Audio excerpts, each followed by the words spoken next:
Una delle aziende più amate dai collezionisti, dagli appassionati, ma anche più conosciute nel mondo dell'orologeria, anche da chi a questo mondo non presta particolare attenzione, è sicuramente Breitling, perché proprio questa maison nel corso della propria storia e ormai dal 1884, anno della propria fondazione, ha sempre avuto sul mercato degli orologi assolutamente iconici e che già negli anni 80 con il famoso Chronomat si distinguevano per stile e facevano diretta concorrenza anche a mostri sacri come ad esempio il Rolex Daytona. Ne parliamo in questa nuova puntata tra qualche secondo. Iniziamo.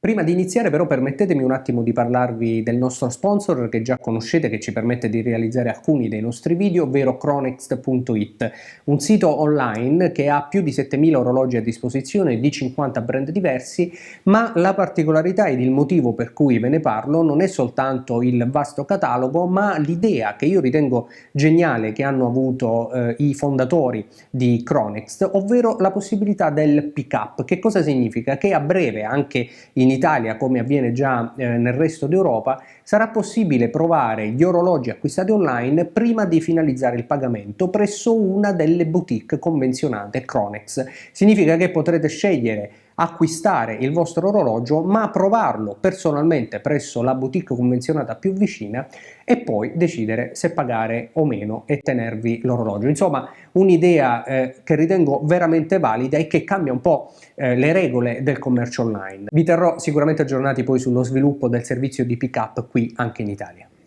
Il Breitling Chronomat è indubbiamente un orologio iconico, il più riconosciuto e riconoscibile tra gli orologi meccanici e tra i cronografi da polso, ma la storia di Breitling naturalmente nasce molto prima e nasce appunto, come dicevamo, nel 1884 da Leon Breitling, un orologiaio appassionato di cronografi che proprio su questi ultimi puntò tutta la propria attività, tutta la propria esperienza e che poi venne ripresa anche dai figli fino a quando l'azienda rimase in famiglia, e cioè Gaston Breitling e Willy Breitling, che anch'essi, come il padre, introdussero numerose innovazioni. La prima di queste innovazioni arriva già nel 1923, ovvero il cronografo a doppio pulsante, ovvero un pulsante ad ore 2 come oggi per l'avvio e l'arresto del cronografo, ma anche un nuovo pulsante sulla corona che consentiva l'azzeramento della cronografia. In questo momento, quindi, grazie a questa innovazione, già nel 1923 e grazie alla passione per i cronografi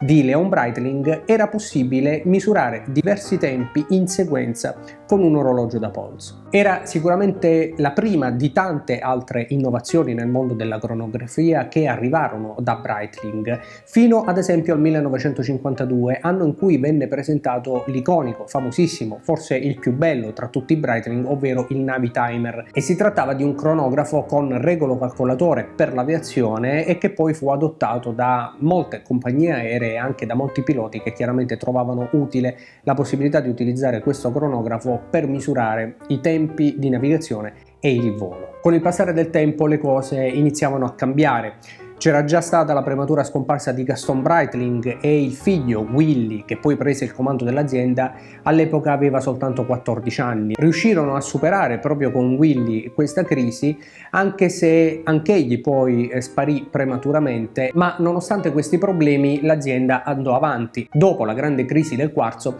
Breitling presentò sul mercato, nel 1984 per la precisione, il Breitling Chronomat, che è anche l'orologio che andiamo a vedere oggi.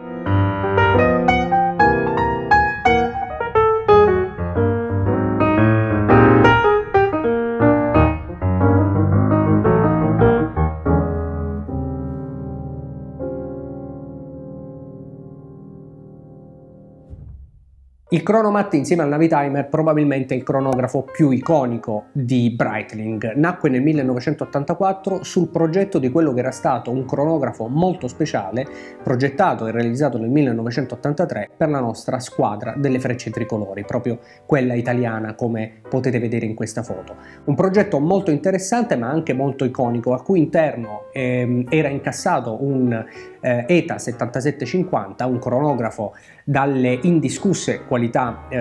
tecniche e meccaniche, che ancora oggi è molto apprezzato dagli appassionati di orologeria e che si distingueva da tutti gli altri per delle linee stilistiche che sono rimaste poi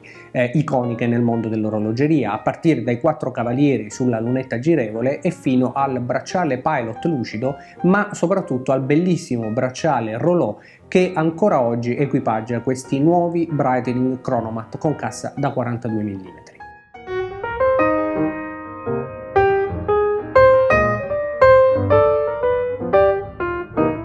E proprio per omaggiare la propria grande storia, Breitling ha appunto presentato da pochissimo questi nuovi Breitling Chronomat da 42 mm con movimento B01 di manifattura Breitling e certificati COSC, quindi dei calibri che a differenza dell'ETA 7750 portano con sé la manifattura, anche la precisione COSC e comunque tutte quelle innovazioni e tutti quei pregi tecnici che su orologi di questi calibri fanno la differenza.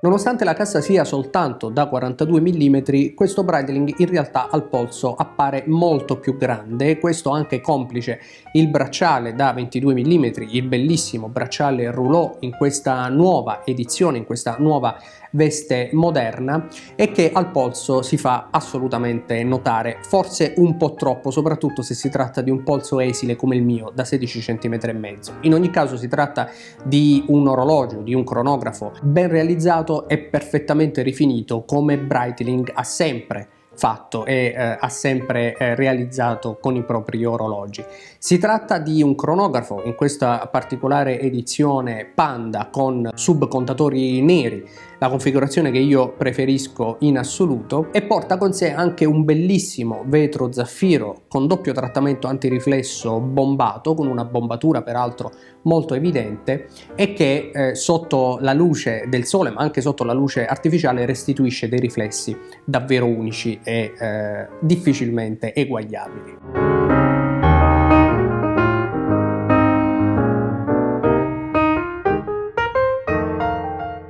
Un orologio nel complesso magnifico, forse non perfetto ma tanto iconico da meritare sicuramente un posto in una collezione di orologi, soprattutto quando si parla di cronografi, ora in particolar modo che incassa un calibro di manifattura e che riprende quelle famose linee stilistiche senza però scadere in quelle che erano le linee della metà degli anni 80 e che oggi invece vengono reinterpretate in chiave moderna e sicuramente più apprezzabile, almeno dal mio punto di vista.